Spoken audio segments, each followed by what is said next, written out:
This is the 8 o'clock news.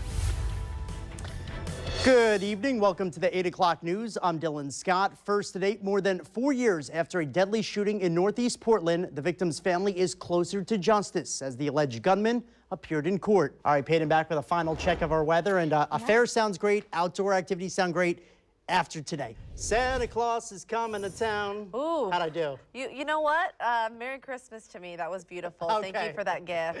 As you could track his journey through the skies. Sorry about that. That's right. Fox 12's Mackenzie Richmond is on the scene. Mackenzie, still looks like a pretty active situation out there behind you. Miracle is the best way to describe what happened, says the family of the motorcyclist who asked us not to use their last name. You could see from the condition of his helmet, jacket, and boots how close the story came to becoming deadly. While they're thankful Corey came home, they're also angry that someone willing to cause that kind of harm is still on those roadways. Of course, Fox 12 meteorologist Peyton Major here with a quick look at your weekend forecast. And like you were saying, maybe a little bit of precipitation, but you can be active this weekend. You can do things outside. Oh, totally. Welcome to the new news. The man who started a massive apartment fire in Southwest Portland almost 2 years ago was sentenced to prison today. Fox 12's McKenna Marks was in the courtroom and is joining us live with the latest updates. Good afternoon, McKenna. How long will this man spend behind bars? Said, marry me. Katie said yes to both the proposal and their new family member. As we could say, Drew, the cat's out of the bag with that proposal. Yeah, very cute. And how to try. We have new details after a strong police presence in a Northeast Portland neighborhood overnight. Officers flooded the area with drones, canines, and tactical teams. Fox 12's Mackenzie Richmond breaks down what sparked the chaos and who was arrested. In the past year, you may have noticed several businesses have moved out of the Goose Hollow neighborhood of Southwest Portland. Many saying due to crime, drug use, and inconsistent foot traffic around Providence Park, it's just not a place to invest right now.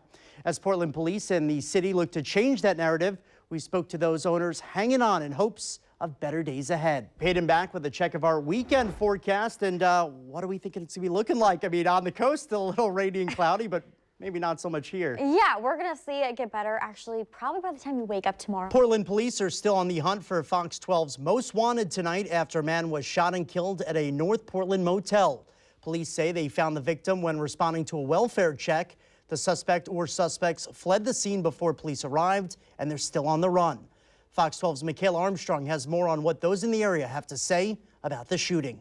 National Guard troops are now arriving in the nation's capital after President Trump placed D.C. police under federal control. Today, the troops started to report to the D.C. Armory. Roughly 800 National Guard members have been activated, with 200 of them designated to aid local law enforcement. Today, Washington, D.C. Mayor Muriel Bowser met with Attorney General Pam Bondi about the takeover, with Bondi saying the two agree there is nothing more important than keeping residents and tourists safe from deadly crime. Data shows violent crime in Washington, D.C. has been declining since a 2023 spike, with 2 years of sustained improvement. But the head of the police union there claims crime data was deliberately falsified to downplay violent crime. Bowser says she'd like to make the most of the additional support to drive down crime rates even further. In tonight's Consumer Watch, despite lingering signs of inflation in the U.S., shoppers are still opening their wallets. According to the Commerce Department, consumer spending rose 0.5 percentage point in July. Analysts say even though consumer sentiment fell earlier this year, there hasn't been a major drop in overall sales. Retail spending saw an uptick in several categories, and online sales were also up as well. Airbnb is introducing a new feature that allows travelers to reserve some stays without paying up front. The new Reserve Now, Pay Later feature is available to U.S. customers for eligible domestic stays. Travelers can use the feature for listings with a flexible or moderate cancellation policy. The full rental amount isn't due until shortly before the end of the listing's free cancellation period. Host cancellation policies do not change, and no credit card check is required.